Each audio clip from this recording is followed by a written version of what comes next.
Hello दोस्तों। आज की कहानी में आपका स्वागत है। आज मैं आपको एक अनोखी कहानी सुनाने जा रहा हूँ। उससे पहले आप लोगों से मेरा एक विशेष अनुरोध है कि आप लोग मेरे चैनल को सब्सक्राइब करके मुझे सपोर्ट करें। दोस्तों, मेरा नाम विशाल है। पिछले कुछ समय से मैं अपनी मौसी के घर नहीं जा पाया था। मौसी कभी कभी फ़ोन कर लिया करती थी, लेकिन उस समय मैं अपनी मास्टर डिग्री की फाइनल परीक्षा की तैयारी में बहुत बिजी था। अब परीक्षा का रिजल्ट भी आ चुका था और अब मैं एक अच्छी नौकरी की तलाश में था, लेकिन मौसी की यादें मेरे मन में अभी भी ताज़ा थी। उनके साथ बिताए हुए खुशनुमा पल मुझे हमेशा याद आते हैं। मैंने सोचा क्यों न अब जाकर मौसी से मिल लूं और उनके हाथों का बना खाना खाकर कुछ दिन उनके साथ बिताऊं। इसलिए मैंने तय किया कि इस बार मैं मौसी के घर जाकर कुछ समय बिताऊंगा। यह मेरे लिए सिर्फ परिवार के साथ बिताने का मौका नहीं था, बल्कि अपने भीतर के तनाव को भी दूर करने का एक तरीका था। आखिरकार भगवान जी ने मेरे अंदर की बात सुन ली और एक दिन मेरी मौसी का फ़ोन आया। उन्होंने माँ से कहा कि तुम और विशाल 7-8 दिन के लिए हमारे घर आ जाओ। तुम्हारे जीजाजी अगले 8 दिनों के लिए बाहर जा रहे हैं। वैसे भी हम सबको मिले हुए काफ़ी दिन हो गए हैं। इस बहाने हम 7-8 दिन साथ रहकर खूब मज़ा करेंगे। तुम कल ही आ जाना, मैं इंतज़ार करूँगी। बगल में खड़ा मैं सब कुछ सुन रहा था, क्योंकि माँ ने फ़ोन स्पीकर पर रखा था ताकि मैं भी सुन सकूं। मेरी माँ का नाम शीला है और मेरी मौसी का नाम गीता है। यह सुनकर माँ ने कहा, ठीक है गीता, हम दोनों कल आ रहे हैं। यह कहकर माँ ने फ़ोन काट दिया। फरवरी का महीना था, ठंड काफ़ी पड़ रही थी। इसलिए माँ ने कहा, अर्जुन, हम सुबह 10 बजे से निकलेंगे ताकि ठंड कम लगे, लेकिन हम बाइक से चलेंगे। मैंने माँ को हाँ कर दी। फिर माँ ने कहा, मैं हम दोनों के कपड़े पैक कर देती हूँ। फिर माँ कमरे में चली गई। मैं भी अपने कमरे में जाकर बिस्तर पर लेटकर सोचने लगा कि अगर मौसी ने माँ को सब कुछ बता दिया तो क्या होगा, और अगर माँ के सामने मौसी ने कुछ ऐसा किया तो क्या होगा। इस सोच में मैं सो गया। अगले दिन मैं और माँ चाय नाश्ता करके तैयार हो गए। 10 बजे हम अपनी बाइक से निकले मौसी के गांव जाने के लिए। 3 घंटे का रास्ता था। हम अपने मगन में चूर होकर चले जा रहे थे। शहर की सीमा पार करते ही हमें कच्चा रास्ता मिला। बाइक की सीट पीछे से थोड़ी ऊंची थी, इसलिए माँ बार बार मुझसे टकरा रही थी। मैंने माँ से कहा, डरो मत, मुझे कसकर पकड़ लो। वैसे भी माँ को बाइक से यात्रा करने की आदत नहीं थी, इसलिए उसने एक हाथ मेरे कंधे पर रखकर कसकर पकड़ लिया और दूसरे हाथ से मेरी जांघ पर कसकर पकड़ कर बैठ गई। वह पीछे से मुझसे चिपक कर बैठी थी। कच्चे रास्ते की वजह से बाइक हिल रही थी, लेकिन मेरे मन में कुछ ऐसा नहीं था। अब रास्ते में काफ़ी गड्ढे थे। मैं बाइक धीरे चला रहा था। फिर भी एक बार जब मैं गड्ढे को बचाने की कोशिश कर रहा था, तो बाइक का पहिया दूसरे गड्ढे में चला गया। हम दोनों उछल गए और माँ ने खुद को संभालने के लिए मुझे कसकर पकड़ लिया। यह सब एक पल में हुआ और हम दोनों को कुछ समझ नहीं आया। माँ ने कहा, कैसे रास्ते हो गए हैं, लोग बाइक पर कैसे सफ़र करते हैं, भगवान जाने। यह सुनकर मैंने माँ से कहा, अरे बारिश के कारण सड़क की हालत ख़राब हो गई है, थोड़ी दूर और चलो, आगे अच्छा रास्ता मिलेगा। माँ ने कहा, अच्छा हुआ, नहीं तो मुझे लगा था कि तेरी मौसी के घर तक ऐसा ही रास्ता होगा। अब मैं मन ही मन सोच रहा था कि माँ को यह सब महसूस हुआ होगा या नहीं। अगर हुआ होगा तो उसने अपना हाथ हटाया क्यों नहीं, बल्कि उसने तो और कसकर पकड़ रखा था। क्या उसे भी इसमें कुछ संतोष मिल रहा था? ऐसे कई सवाल मेरे मन में चल रहे थे। अब हम गांव के पास पहुंच चुके थे। आखिरकार हम मौसी के घर पहुंच गए। तब दोपहर के 2 बज रहे थे। बाइक की आवाज़ सुनकर मौसी आंगन में आई। हमें देखकर वह बहुत खुश हुई।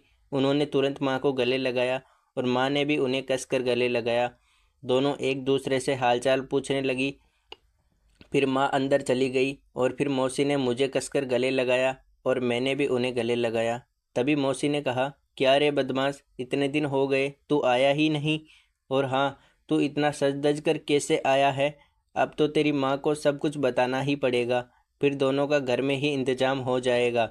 यह सुनकर मैं दूर हटते हुए कहा, क्या बोल रही हो मौसी? कुछ भी। इतना कहकर मौसी घर के अंदर चली गई और मैं बाइक से अपने बैग को लेकर घर के अंदर ले आया।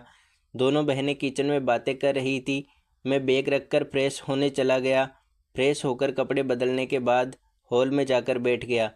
इस बीच माँ और मौसी डाइनिंग टेबल पर खाने की प्लेट लगा रही थी।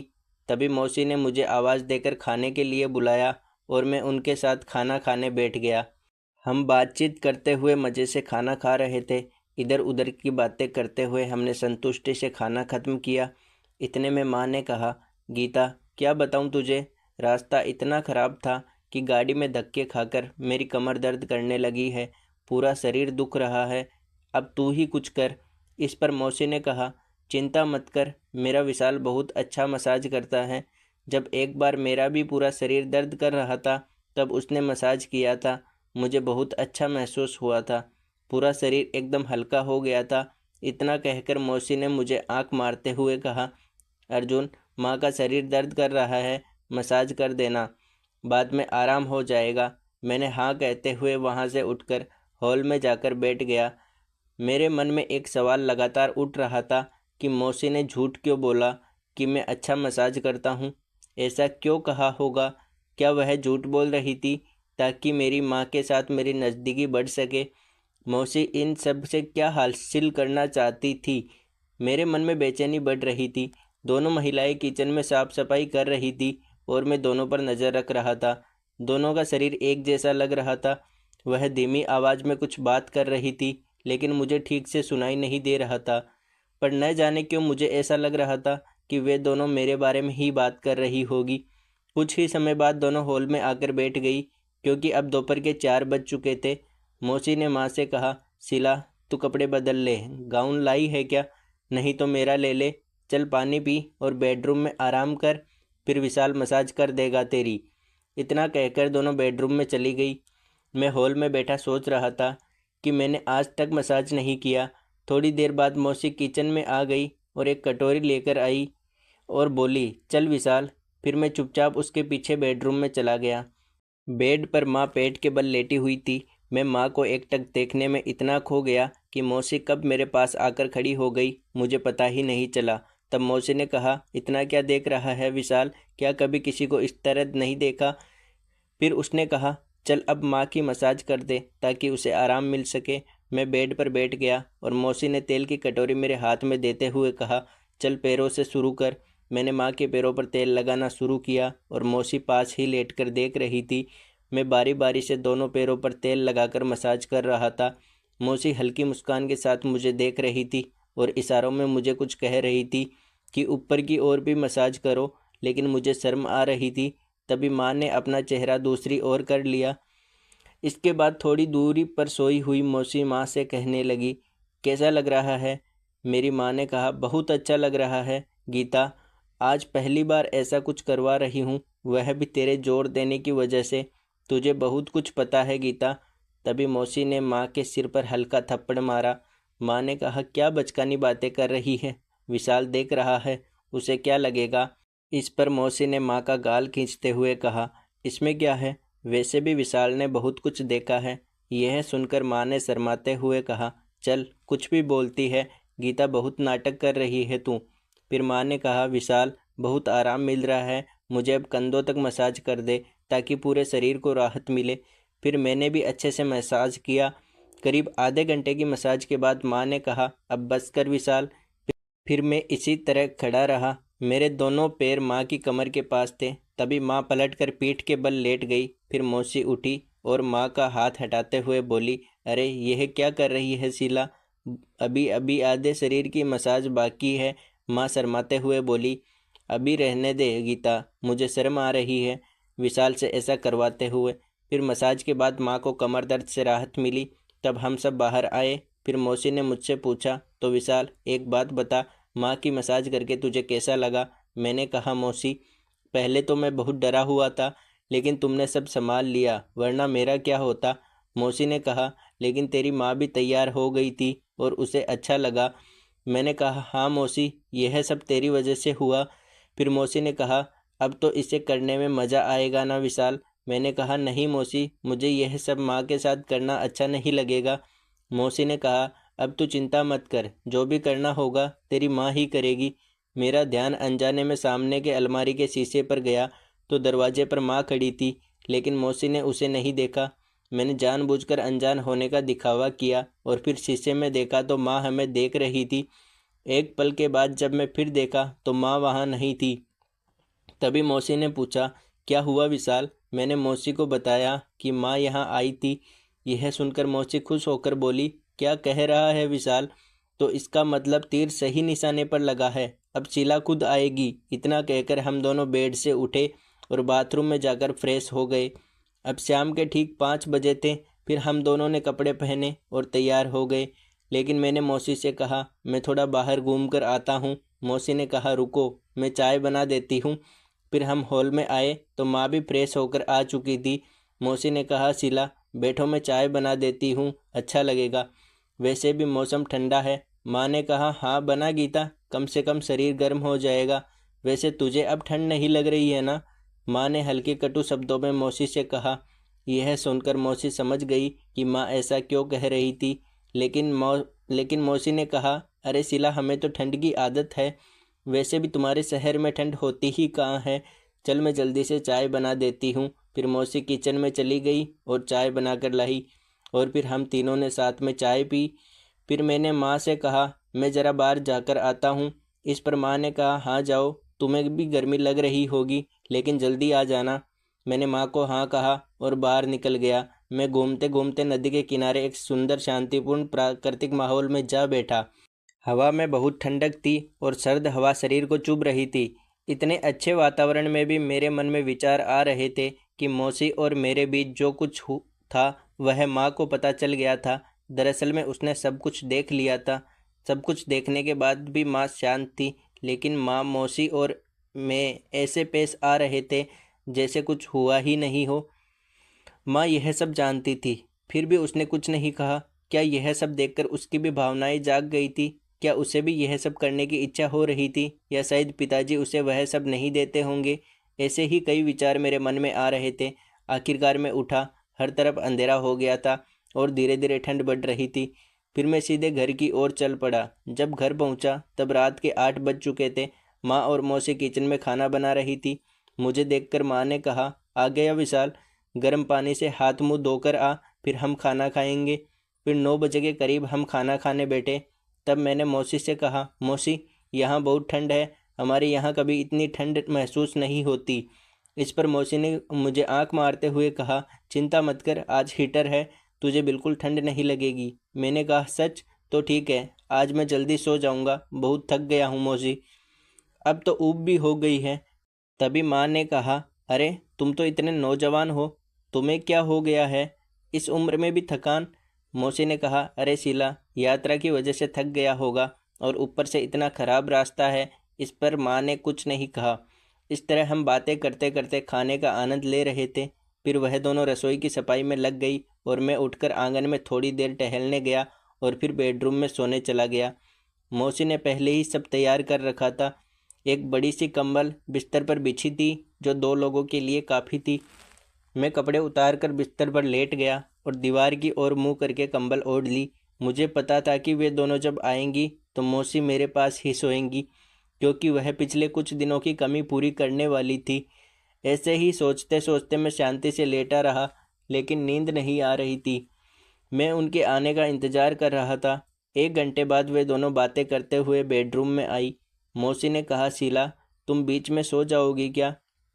इस पर माँ ने कहा, तू ही सो जा बीच में गीता। फिर मौसी ने कहा, अगर तुम बीच में सोओगी तो तुम्हें ठंड नहीं लगेगी। फिर भी माँ ने मना कर दिया। मैं दोनों की बातें सुनते हुए सोने का नाटक कर रहा था। थोड़ी देर बाद सब शांत हो गया। मैंने चुपके से मुंह से कंबल हटाकर देखा तो हर जगह अंधेरा था। इसका मतलब मौसी ने सारी लाइट बंद कर दी थी। मैं मन ही मन बहुत खुश था, क्योंकि अब माँ को कुछ भी नज़र नहीं आने वाला था। अगले 15 मिनट तक मैं ऐसे ही पड़ा रहा, लेकिन कोई हलचल नहीं हुई। फिर मैं करवट बदलकर मौसी की ओर मुंह करके लेटा। तब मेरे दिल की धड़कन तेज हो रही थी। मौसी पास ही थी। मैं उसकी सांसों की आवाज़ सुन सकता था। मन में कई सवाल उठ रहे थे कि क्या यह सही है? क्या माँ को इन सब का एहसास हो गया है, या फिर वह अनजान बनी हुई है? लेकिन मैंने सोचा, अब जो होना है वह होकर रहेगा। तभी मौसी ने धीरे से मुझे छूकर कहा, तू सो गया क्या? उसकी आवाज़ में एक हल्की सी बेचैनी थी। मैंने सोने का नाटक जारी रखा, लेकिन मन के अंदर बेचैनी बढ़ती जा रही थी। अचानक मौसी ने मेरे कंधे पर हाथ रखा और फिर उसकी उंगलियां धीरे धीरे मेरी पीठ पर घूमने लगी। एक अजीब सी बेचैनी और डर मेरे अंदर पनपने लगा। तभी अचानक माँ की आवाज़ सुनाई दी, गीता सो जा, बहुत रात हो गई है। फिर मौसी ने तुरंत हाथ पीछे खींच लिया और थोड़ी दूरी पर जाकर लेट गई। माँ की इस आवाज़ में कुछ ऐसा था जो मुझे शांत कर गया। मुझे महसूस हुआ कि माँ सब जानती है, लेकिन वह इस स्थिति को संभालने की कोशिश कर रही है। मैं थोड़ी देर चुपचाप लेटा रहा और फिर आखिरकार नींद आ ही गई। अगले दिन सुबह जब मैं उठा तो माँ पहले ही उठ चुकी थी। वह किचन में चाय बना रही थी और मौसी भी पास में ही थी, लेकिन माहौल थोड़ा अलग सा लग रहा था। फिर माँ ने मुझे देखा और हल्के से मुस्कुराते हुए कहा, चाय पिएगा? मैं कुछ कह नहीं पाया, बस हाँ में सिर हिलाया। मैं जानता था कि माँ बहुत कुछ जान चुकी है और उसके चेहरे की मुस्कान में एक गहरा अनुभव छुपा हुआ था। माँ ने उस रात जो देखा था उसे शायद उसने अपने अंदर ही समेट लिया था, बिना किसी बड़े झगड़े या मुद्दे के। कुछ देर बाद माँ ने मौसी की ओर देखा और कहा, अच्छा गीता, अब हमें चलना चाहिए, घर पर बहुत काम है। तब मौसी ने सिर हिलाकर हामी भरी और कहा, तुम जाओ, अब तुम्हारे जीजाजी के भी आने का समय हो गया है। जैसे ही मौसी ने हमें विदाई दी, घर का माहौल अचानक से हल्का हो गया। मैंने महसूस किया कि माँ ने बिना कुछ कहे इस स्थिति को सही दिशा में मोड़ दिया था। माँ ने मेरी ओर देखा और कहा, विशाल, जिंदगी में हर चीज़ की एक हद होती है। सही और गलत का फ़र्क जानना बहुत ज़रूरी है। उसकी बातों ने मेरे दिल और दिमाग में गहरी छाप छोड़ी। उस दिन के बाद मैंने फैसला किया कि मैं अपने जीवन को एक नई दिशा दूंगा। माँ के इस शांत और धैर्यपूर्ण व्यवहार ने मुझे वह सिखा दिया जो शायद किसी और तरीके से समझना मुश्किल होता। इस तरह मौसी के घर से विदा लेते हुए मैंने तय किया कि मैं अपनी सोच और कर्मों को सुधारूंगा और जीवन में आगे बढ़ने की कोशिश करूंगा। माँ की समझदारी और ममता ने मेरे जीवन को एक नई राह दी और मैं अपने भविष्य की ओर आशा और आत्मविश्वास के साथ बढ़ने लगा।